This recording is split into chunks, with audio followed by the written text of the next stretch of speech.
Om Swastiastu, terima kasih atas kesempatan yang diberikan kepada saya. Jadi dalam video ini, saya akan menjelaskan tentang UAS Agama Hindu semester 1. Sebelumnya, perkenalkan nama saya Lohmera Warsini dari Program Studi Pendidikan Bahasa Inggris.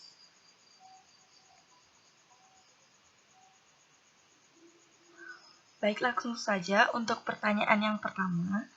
Adakah hubungan antara pelaksanaan yoga dengan proses pembuatan banten? Jawaban saya adalah ada.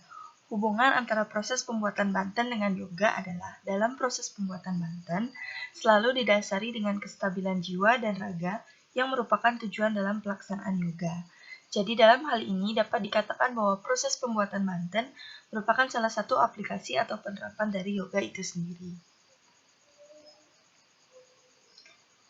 Untuk pertanyaan kedua, berikanlah pendapatmu apakah banten dalam tradisi Hindu perlu dipertahankan.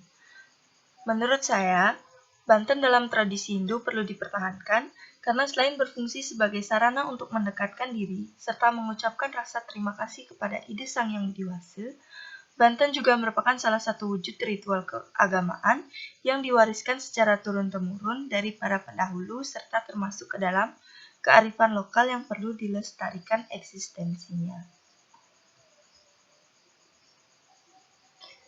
Selanjutnya, jelaskan pendapatmu bahwa korupsi adalah perbuatan yang tidak selaras dengan ajaran agama Hindu.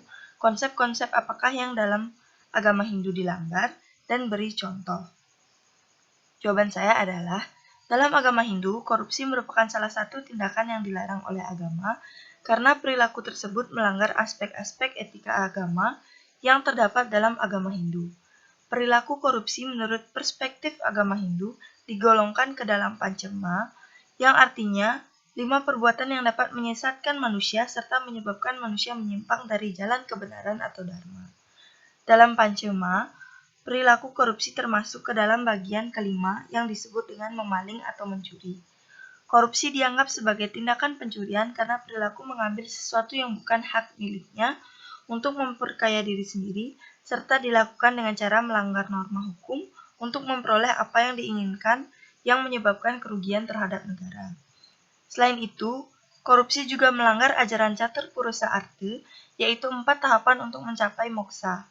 Contohnya, dalam ajaran Catur Purusa Arta, dijelaskan bahwa sebelum mencapai pada tujuan hidup kedua yaitu arta, yang merupakan kekayaan, harta atau materi, terlebih dahulu kita harus menegakkan dharma atau kebenaran.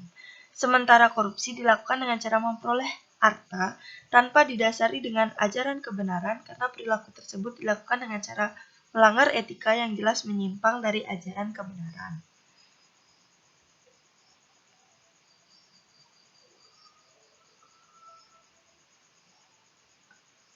Untuk soal yang keempat, ketika Anda mengunjungi panti asuhan, nilai-nilai agama Hindu apakah yang bisa kita pelajari dan terapkan, dan beri contoh. Jawaban saya adalah, adapun nilai-nilai yang bisa dipelajari dan diterapkan antara lain, rasa empati dan rasa simpati. Rasa empati berarti bahwa kita bisa merasakan apa yang orang lain rasakan ketika kita berada di posisi tersebut. Contohnya kita berkunjung ke panti asuhan, kita ikut merasakan apa yang mereka rasakan. Rasa simpati berarti bahwa kita merasa tertarik terhadap seseorang berdasarkan penilaian perasaan. Contohnya, kita berkunjung ke panti asuhan, kita merasa tertarik kepada anak-anak panti asuhan karena mereka sopan, bertanggung jawab, mandiri, dan lain-lain. Yang kelima, manusia hanya dapat memperoleh ketentraman batin apabila ia mempunyai kepercayaan yang teguh terhadap Tuhan dan rasa pasrah sepenuhnya. Hanya orang-orang semacam itulah mendapat penghargaan yang tinggi di dunia. Apakah ada hubungan kepasrahan dengan sifat korupsi pada manusia? Jelaskan jawabanmu dan beri contoh. Jawaban saya adalah ada. Hubungan antara kepasrahan dengan sifat korupsi adalah berbanding terbalik. Contohnya, jika manusia memiliki tingkat kepercayaan dan rasa pasrah yang tinggi terhadap Tuhan, maka peluang ia memiliki sifat korupsi sedikit karena ia paham bahwa tindakan seperti itu melanggar aturan agama. Sebaliknya, jika manusia memiliki rasa kepercayaan yang rendah terhadap Tuhan, maka ia cenderung menyimpang dari ajaran-ajaran agama dan melakukan hal-hal yang melanggar aturan agama yang salah satu contohnya adalah perilaku korupsi.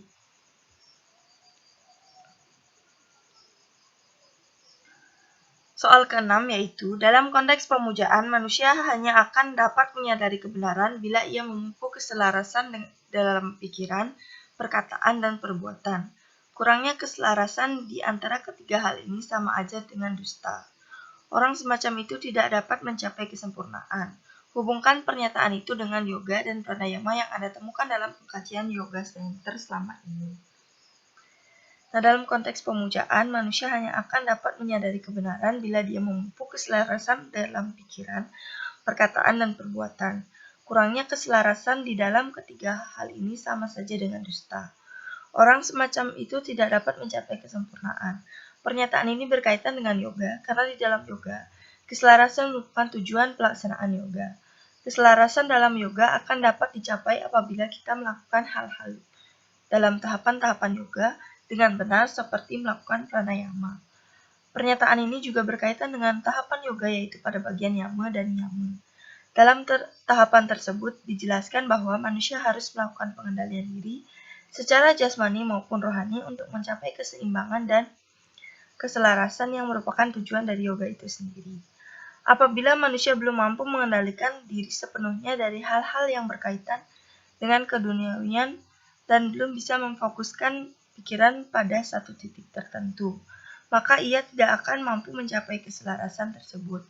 Dalam kehidupan sehari-hari, yoga biasa dilaksanakan di pusat pelatihan yoga atau biasa disebut dengan center yoga.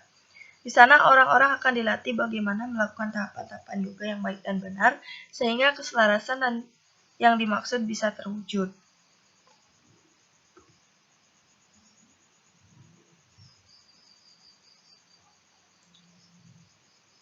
Selanjutnya ada soal yang ke-7. Dalam bakti dalam kitab Bhagavad Gita dikatakan bahwa waktu adalah unsur yang paling penting dalam hidupmu.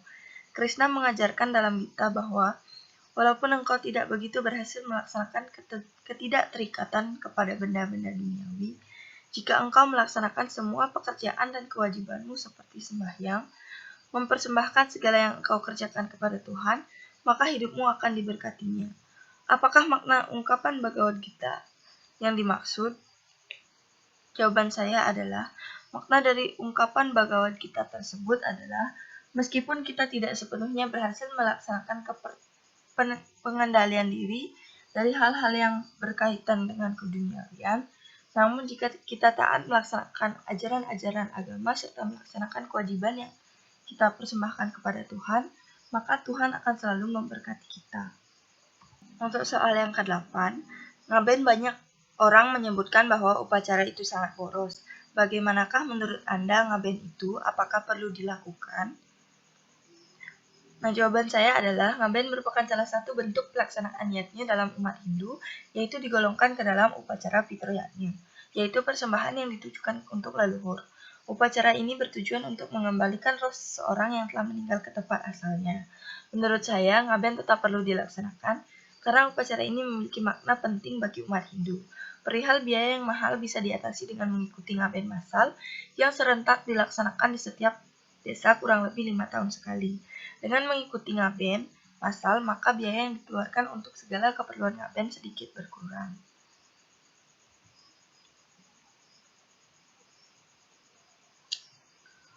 Untuk soal yang ke-9, banyak orang Hindu lebih bersemangat melakukan upacara yatnya seperti ngentag-linggih dengan biaya besar, sedangkan untuk menyumbang beasiswa untuk anak miskin kerap ogah-ogahan.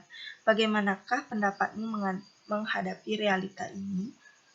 Nah, menurut saya, melaksanakan upacara yatnya secara besar-besaran tidaklah masalah, asalkan yang bersangkutan mampu melaksanakan serta dilandasi dengan adanya rasa tulus ikhlas. Namun, lebih baik lagi apabila rasa tulus tersebut diimbangi dengan rasa peduli terhadap sesama. Apabila dikaitkan dengan konsep Trihita-Karana, melaksanakan upacara yatnya merupakan salah satu wujud hubungan harmonis antara manusia dengan Tuhan, sementara hubungan yang harmonis antara sesama dapat diwujudkan dengan membantu sesama yang membutuhkan, salah satunya adalah dengan memberikan sumbangan atau beasiswa bagi mereka yang membutuhkan. Jika kedua hal ini dapat dilaksanakan, maka akan terjalin hubungan yang harmonis sebagaimana dijelaskan dalam konsep Trihita-Karana.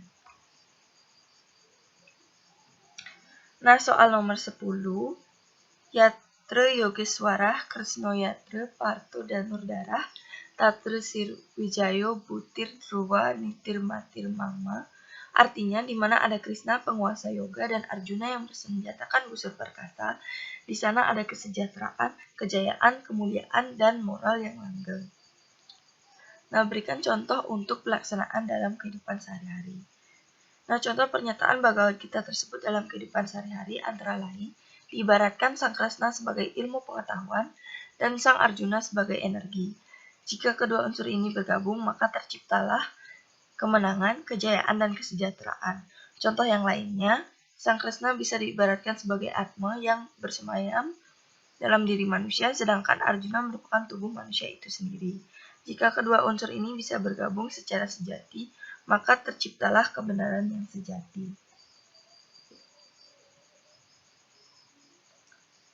Baik, sekian yang dapat saya sampaikan. Akhir kata, saya ucapkan terima kasih.